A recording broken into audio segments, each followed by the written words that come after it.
ধর্মা dumping গ্রাউন্ডে আর ভাগার নয়, হচ্ছে কারখানা।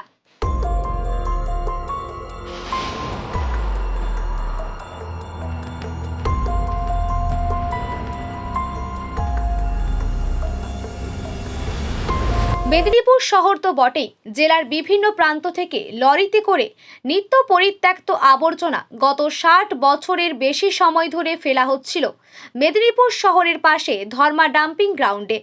দীর্ঘ বছরের সেই ডাম্পিং গ্রাউন্ড পরিষ্কার না করায় বড় বড় আবর্জনার পাহাড় তৈরি হয়েছিল।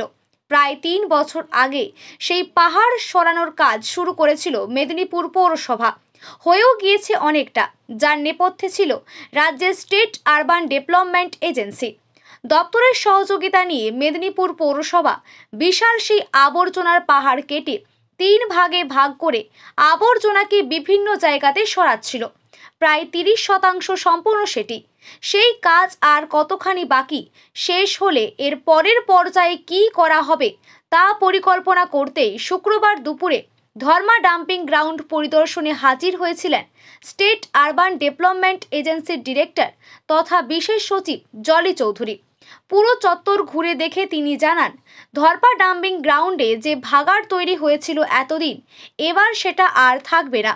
কয়েক মাসের মধ্যেই এখানে আবর্জনা পুরোপুরি সরিয়ে একটি কারখানার মতো জিনিস লক্ষ্য করা যাবে। উল্লেখ করা যায়, মেদিনীপুর শহরের পাশে জাতীয় সড়কের ধারে ধর্মা এলাকায় প্রায় 60 বছরের বেশি সময় ধরে আবর্জনা ফেলার ওই ডাম্পিং গ্রাউন্ড রয়েছে।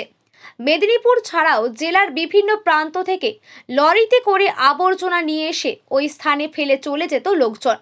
সেই স্থানে পৌরসভা নিরাপত্তা রক্ষী রেখে নিয়ন্ত্রণ শুরু করে। একই সঙ্গে ওই আবর্জনার পাহাড় ছড়িয়ে সেখানে পরিচ্ছন্নতার কাজ শুরু করে। কারণ ওই আবর্জনার পাহাড় থেকে যে দূষণ মেদিনীপুর শহর জুড়ে ছড়াতে শুরু করেছিল, তাতে বহু মানুষ প্রতিবাদ করেছিলেন। গত কয়েক বছরে ওই আবর্জনার পাহাড় থেকে প্রায়শই বিভিন্ন গ্যাস তৈরি হয়ে নিজে থেকে আগুন লেগে যেত। গ্রীষ্মকালে সবসময় ধোঁয়া বেরোতে দেখা যেত। সেই ধোঁয়া ধর্মা সংলগ্ন এলাকায় ছড়িয়ে পড়ে মানুষের অসুস্থতার কারণ তৈরি হয়েছিল।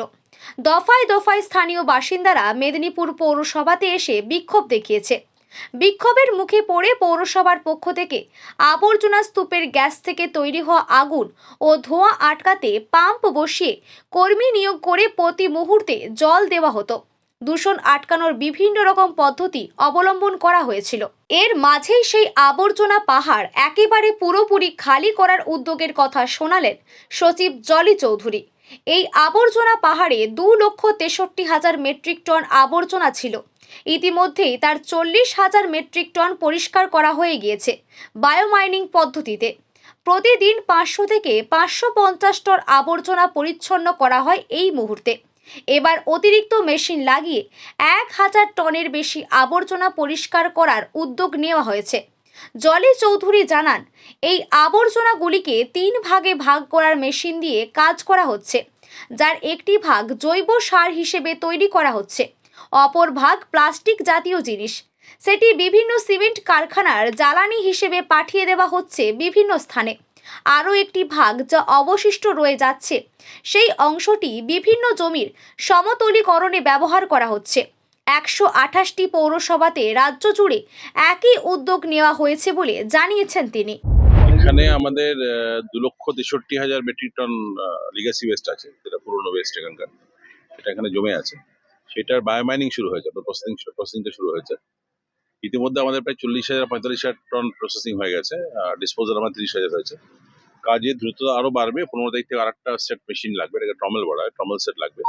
এখন দিনে অ্যাভারেজে 500-550 হচ্ছে 12 ঘন্টায় শিফটে। এটা বেড়ে আমরা চেষ্টা করছি 1,000 থেকে 1,200 বা 1,500 নিয়ে যাওয়া। পাশাপাশি আমরা যেটা করছি সেটা হচ্ছে এখানে যে ফ্রেশ ওয়েস্ট, যাতে করে নতুন করে আর এই পুরোনো ময়লা না জমে, মানে ভাগাড়ে না জমে, ফ্রেশ ওয়েস্ট প্লান্টেরও কনস্ট্রাকশনের কাজ আমরা খুব শীঘ্রই শুরু করবো। আমরা আশাবাদী হয়তো মাসখানেকের মধ্যে ফ্রেশ ওয়েস্ট প্লান্টেরও কাজটা আমরা শুরু করতে পারবো। সুতরাং মেদিনীপুর শহরে fresh West plant expect 6 months 7 থেকে 8 মাসের মধ্যে তৈরি হয়ে যাবে। তখন পুরো ময়লাটাই দেখবেন এটা বায়োমাইনিং করে বেরিয়ে যাবে এবং যে ফ্রেশ ময়লাটা আসবে সেটা 30 থেকে 45 দিনের মধ্যে প্রসেস করে বেরিয়ে চলে যাবে। অর্থাৎ নতুন করে মেদিনীপুরে কোনো ভাগাড় থাকবে না, একটা কারখানা হবে তাদের। এইগুলো কি কাজে লাগবে যে আলাদা করা? 3টে ভাগ আছে। একটা হচ্ছে গুডাত বলা হয়, যেটা আপনি ডান দিকে পড়ছে দেখছেন। এটা সাধারণত চাষের কাজে ব্যবহার করা যায়, অনেকেই ফার্টিলাইজার হিসেবে ব্যবহার করেন, ওখানে কিছু কার্বন অ্যাড করেন। আরেকটা আছে যেটাকে বলে আরডিএফ, ডিফিউজ ডিটাইপ ফুয়েল, এটা প্লাস্টিক। এটা সিমেন্ট ফ্যাক্টরিতে যায়। আমাদের যেহেতু এখানে সিমেন্ট ফ্যাক্টরি, ক্লিঙ্কার তৈরি হয় যেখানে, সেটা মূলত যেখানে লাইমস্টোন পাওয়া যায়। আমাদের নিয়ারেস্ট সিমেন্ট ফ্যাক্টরি হচ্ছে রাজগাংপুর, এটা হচ্ছে উড়িষ্যায়, এখান থেকে 450 কিলোমিটার দূরে। সেই ফ্যাক্টরিতে যায়, সেখানে একটা ফুয়েল হিসেবে কাজ করে, বয়লারে দেওয়া হয় এবং সেটা ফুয়েল হিসেবে কাজ করে। আর তৃতীয় থাকে ইনার্ট, যেটা সামনের দিক থেকে পড়ছে দেখছেন। এইটা ইনার্টটা মূলত ছোটখাটো ল্যান্ডফিলে চলে যায়। এই তিনটে ফ্র্যাকশন বেরোয়, তিনটে ফ্র্যাকশনকে ডিসপোজ করতে হয়। আমি চেয়ারম্যান সাহেব অনুরোধ করলাম যে গুডারটা খুব দ্রুত এখান থেকে ডিসপোজ করিয়ে দিন, যেখানে যেখানে প্রয়োজন আছে আপনারা নিয়ে যান। আমরা চাই যে ডেলি যে প্রসেসিং হচ্ছে তার ডিসপোজালটা যেন একই বেসে চলে। একটা ট্রাক দেখলাম মানে ওয়েট এটা ওয়েট মাপা হলে যেটা আমরা দেখছি আরডিএফ যাচ্ছে, এটা একটা 14 চাকার গাড়ি। এই 14 চাকার গাড়িতে আপনার 30 মেট্রিক টন আরডিএফ নিয়ে যেতে পারে। তো দেখলাম 24 মেট্রিক টন লোড হয়েছে, ওই 6 মেট্রিক টন আরো লোড করছে, আবার ওজন হবে 30 মেট্রিক টন হলে গাড়িটা এখান থেকে ছাড়বে।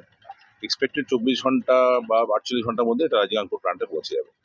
তারপরে যে আমরা বলছি 5 থেকে 6টা ট্রাক যাতে প্রত্যেকদিন এখান থেকে ছাড়ে, অর্থাৎ রাফলি ধরুন 150 থেকে 200 মেট্রিক টন আরডিএফ আমরা এখান থেকে বার করে দিতে পারি। এই প্রক্রিয়াকরণটা চলছে, এটা রাজ্যব্যাপী চলছে। 128টি পৌরসভাতে আমরা একযোগে কাজ শুরু করেছি এবং আমরা আশাবাদী এই সলিড ওয়েস্ট ম্যানেজমেন্টের কাজটা আমরা আগামী 1 থেকে 2 বছরের মধ্যে একটা সন্তোষজনক জায়গায় পৌঁছাতে পারবো। ঠিক আছে।